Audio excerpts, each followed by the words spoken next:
Conférence numéro 33. Êtres humains idéaux. Disons plutôt, les êtres humains se voulant idéaux. Cependant, ici aussi nous devons exclure en premier lieu et très soigneusement, tous ceux qui se nomment ou se font volontiers désigner ainsi et n'appartiennent pas à ceux qui se veulent idéaux.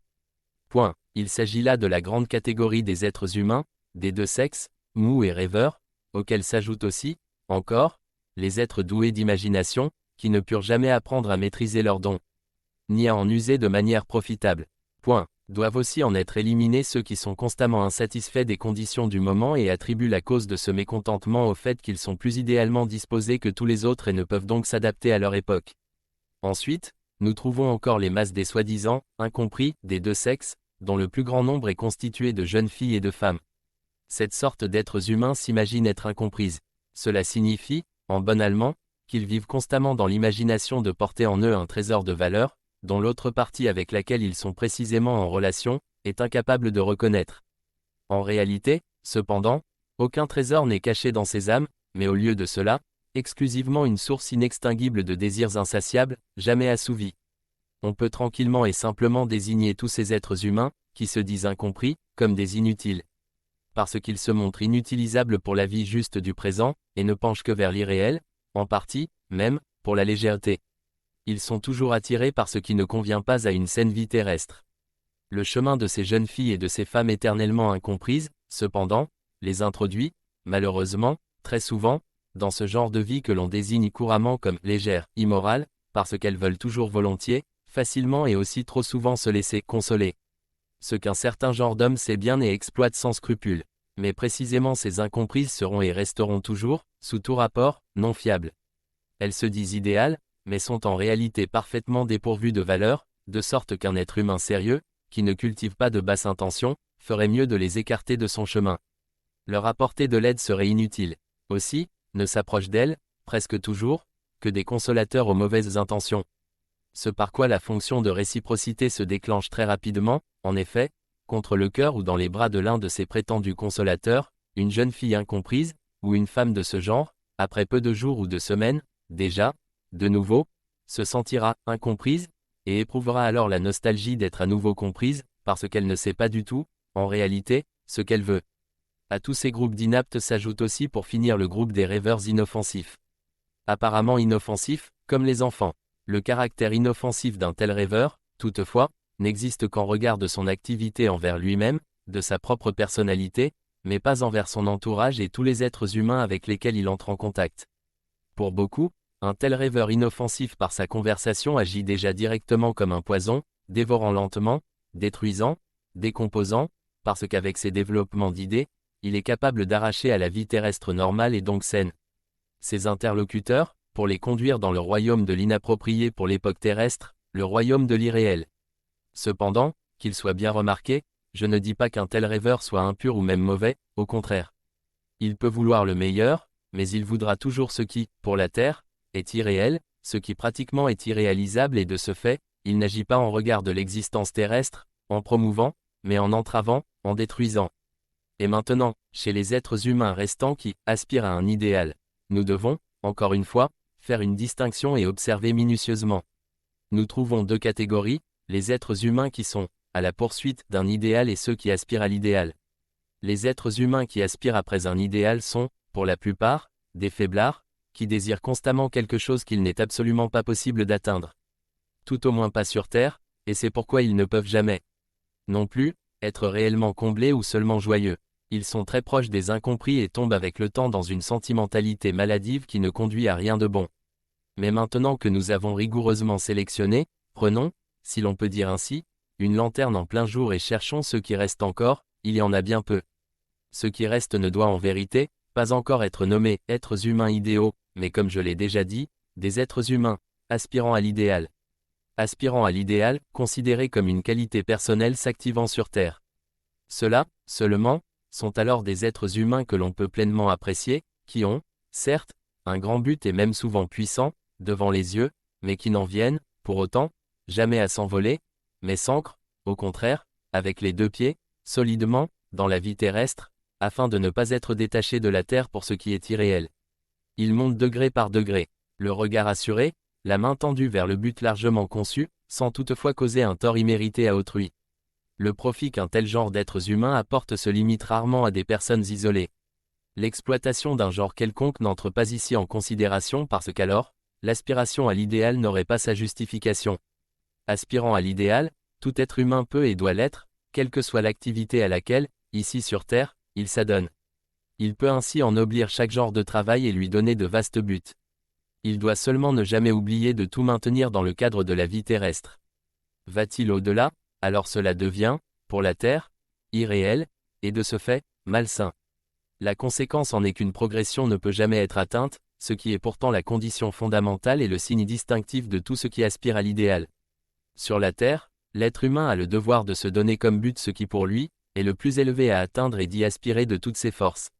Mais comme être humain, ceci exclut, dès l'abord, que, tel un animal, il se soucie uniquement de manger et de boire, comme malheureusement, tant d'êtres humains le font, ou que, par l'intellect, il se laisse fouetter, pour acquérir une grandeur ou une célébrité purement terrestre, sans avoir devant les yeux comme but principal, le bien commun et l'élévation de l'humanité. Tous ceux-là ont, pour la terre, moins de valeur que l'animal, puisqu'un animal, toujours dénué d'artifice, est entièrement ce qu'il doit être, même si son but sert uniquement au maintien en éveil des créatures, afin qu'un relâchement paralysant qui pourrait avoir comme conséquence la décadence et la ruine ne s'instaure pas, étant donné que le mouvement dans la création demeure la condition même de la vie. Être en éveil. Le véritable être humain aspirant à l'idéal est donc reconnaissable à ce qu'il cherche à élever tout ce qui existe sur la terre, non pas dans le sens de l'intellect pour l'accroissement et la puissance, mais pour l'ennoblissement. Toutes ces idées posséderont la possibilité d'une réalisation terrestre, ce qui apporte un profit tant pour l'être humain individuel que pour la communauté, tandis que ceux qui se veulent des êtres idéaux se vautrent dans des idées, qui, au cours d'une vie terrestre saine, sont pratiquement impossibles à mettre en valeur. Elles les en détournent au contraire et les entraînent dans un monde de rêve qui porte préjudice, de sorte que l'on néglige l'exploitation du présent en vue de la maturité de son esprit, que chaque être humain doit former et développer au cours de son expérience vécue du présent. Les êtres humains aux idées communistes idéales sont sérieusement considérés comme des agents nuisibles à l'humanité, parce que la réalisation de leurs idées ne devrait apporter que le malsain, bien que de même ils ne veulent que le bien. Ils ressemblent à ces maîtres d'œuvre qui dans l'atelier assemblent soigneusement une maison prévue pour une autre place. Elle a l'air coquette et belle. Dans l'atelier, apportée sur le véritable lieu de construction, elle s'y trouve penchée et peu sûre. De sorte que personne ne peut alors y habiter, parce que le terrain était inégal et que, malgré les plus grandes peines et les plus grands efforts, il n'a pas été nivelé. Les constructeurs avaient oublié d'en tenir compte. Ils ont négligé la juste appréciation de ce qui existait et qui, en vue de cette construction, était donné comme condition immodifiable. Cela, un vrai aspirant vers l'idéal ne le fait pas. Les idées communistes idéales ne peuvent surgir d'une telle base, encore moins si ancrée ou si reliée, parce que cette base, c'est-à-dire les êtres humains, ne s'y prête pas. Elle est trop inégale et le restera toujours, parce qu'il n'est pas possible d'amener tous les êtres humains à maturité égale sur la Terre. Il régnera toujours et encore, une grande différence dans les maturités respectives, puisque les êtres humains sont et resteront, spirituellement, des personnalités parfaitement individuelles, celles-ci ne peuvent se développer que de façon diversifiée. Puisqu'à ces personnalités spirituelles, la libre volonté dont elles disposent sur elles-mêmes ne doit jamais être reprise. La libre volonté agissant jusqu'ici vers l'extérieur a été retirée à l'humanité avec le tournant cosmique, du fait de l'incarnation de la volonté de Dieu sur la terre, qui, désormais, de manière entièrement naturelle, doit dominer la volonté humaine, parce qu'elle lui est supérieure et qu'elle est plus forte. C'est seulement intérieurement que chaque individu peut, encore une fois, décider du chemin de son esprit, qui le conduit à la lumière de la conservation ou aux ténèbres de la décomposition. Maintenant, cherchez donc à reconnaître les êtres humains qui aspirent réellement à l'idéal sur la Terre, afin de promouvoir leur action puisque ce qu'ils construisent ne peut apporter que profit. Conférence 34. Rejetez sur lui toute faute. Point. Cette parole si souvent prononcée est l'un des principaux tranquillisants de ceux qui se disent des chrétiens croyants. Cependant, le remède est un poison qui engendre l'ivresse. De même que ces nombreux poisons qui sont employés pour l'engourdissement des douleurs corporelles des malades et qui leur procurent un apaisement apparent, ainsi en est-il, sous le rapport spirituel, avec les paroles. Rejetez sur lui toute faute. Car il nous a rachetés et par ses blessures nous sommes guéris. Puisque ceci est considéré par les croyants comme l'un des piliers fondamentaux des enseignements des églises chrétiennes, cela agit, parmi eux, de façon d'autant plus dévastatrice.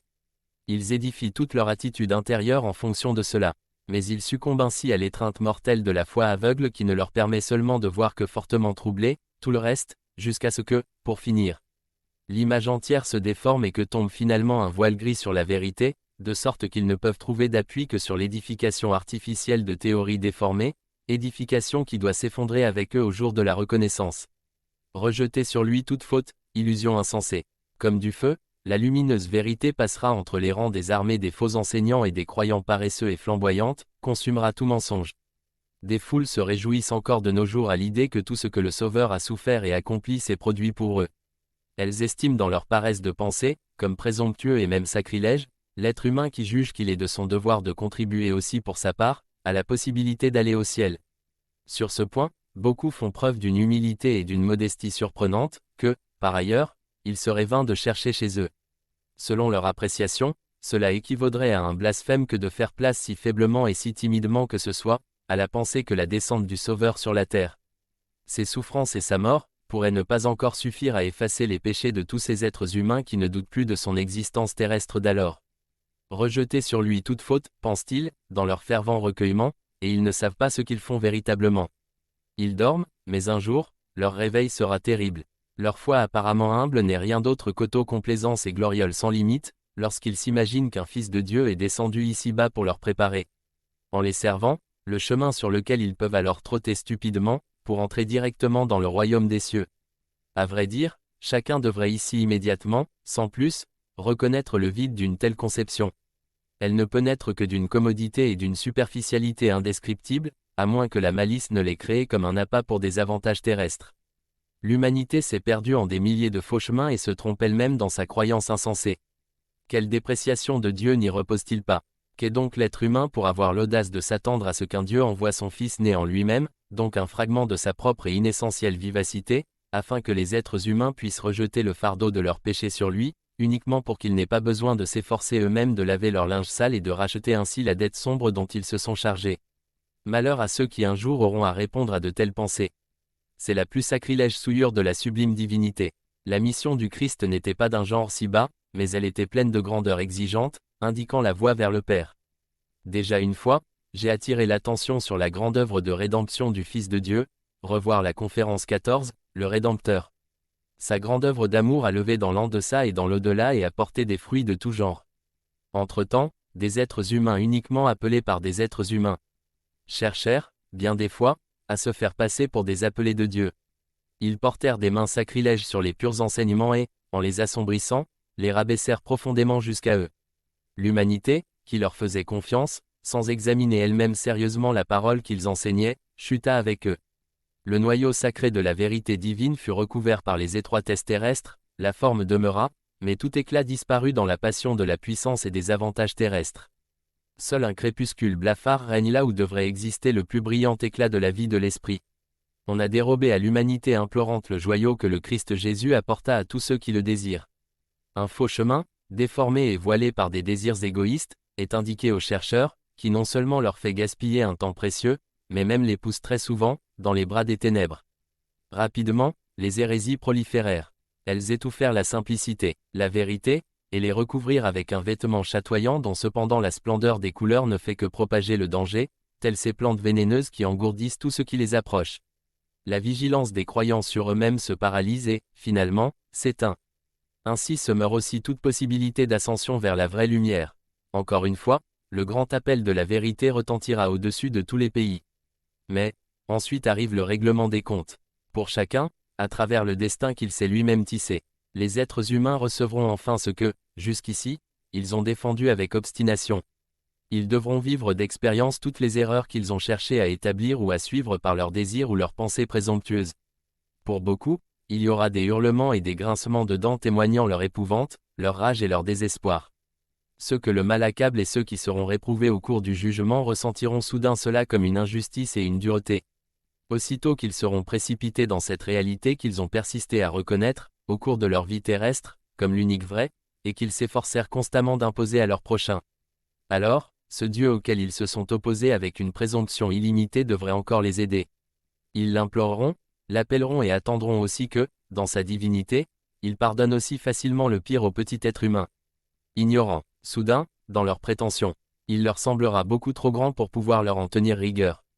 Lui, qu'ils ont jusqu'ici tellement rabaissé. Cependant, il ne les entendra pas, ne les aidera plus, parce qu'ils ne voulurent pas écouter sa parole, qu'il leur avait envoyée. Et là, réside la justice qui jamais ne se laisse séparer de son grand amour. C'était le devoir des êtres humains d'examiner la parole elle-même qu'il leur donna. Et cela, même s'ils ne voulaient pas reconnaître ces messagers comme tels. C'est pourquoi ils entendront tonner la sentence, vous n'avez pas voulu. Pour cette raison, soyez, maintenant, éliminés et effacés du livre de la vie. Bonjour à tous, j'espère que vous suivez correctement les conférences depuis le début. Et donc, prochainement, nous aurons la lecture des conférences 35 et 36, intitulées respectivement Le crime de l'hypnose et astrologie. Donc, je vous dis à tout à l'heure.